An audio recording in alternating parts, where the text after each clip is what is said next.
আমাদের মাটিকে নষ্ট করে, পানিকে নষ্ট করে, বাতাসকে নষ্ট করে কোনো উন্নয়ন হতে পারে না। যখন পলিথিন ব্যাগের আমরা ব্যানটাকে ইমপ্লিমেন্ট করি, তখন যেন আমরা সকলেই সজাগ থেকে যার যার অবস্থান থেকে ওই কাজটা করি।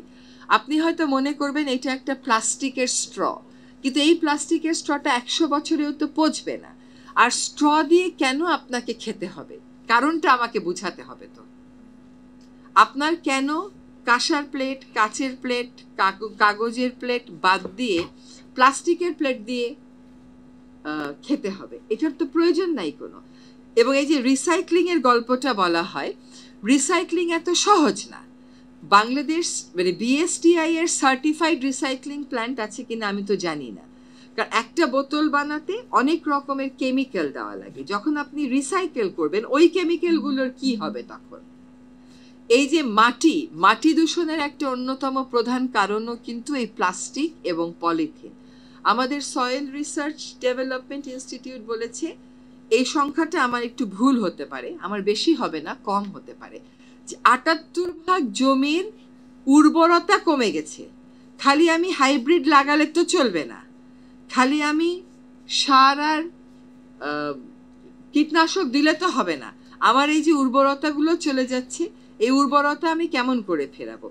অনেকেই ইটভাটার বায়ু দূষণ নিয়ে চিন্তিত। আমি কিন্তু ইটভাটার বায়ু দূষণের চেয়ে বেশি চিন্তিত আমার মাটির উপরে ভাগের টপ সয়েলটা নিয়ে যে ইট বানানো হয় সেটা নিয়ে। সিদ্ধান্ত হয়েছে যে সরকারি প্রকল্পগুলো 2025 সালের পর আর পুরানো ইট ব্যবহার করবে না। তারপরে তো উদ্যোগটা নিতে হবে, সেই উদ্যোগের জায়গায় কঠোর অবস্থানে সরকারকে যেতে হবে। সেই কঠোর অবস্থানে যেতে গেলেই যে আমরা সবাই আবার গণতান্ত্রিক হয়ে পড়ি, সেখানেও তো একটা সমস্যা হয়ে যায় আমাদের। হ্যাঁ, এখন এই যে মাটি পানির কথা বললাম, এখন আমাদের নোয়াখালীতে চর জেগে উঠছে। এখন মিন্টু ভাই থাকতে তো নোয়াখালীতে চর আর আমাদেরকে দিবে বলে মনে হইতেছে।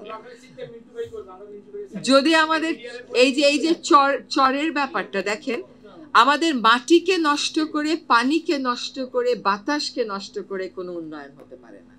এটা কোনো উন্নয়নই হতে পারে না। এটা যদি হয় এটা ব্যক্তি স্বার্থে উন্নয়ন।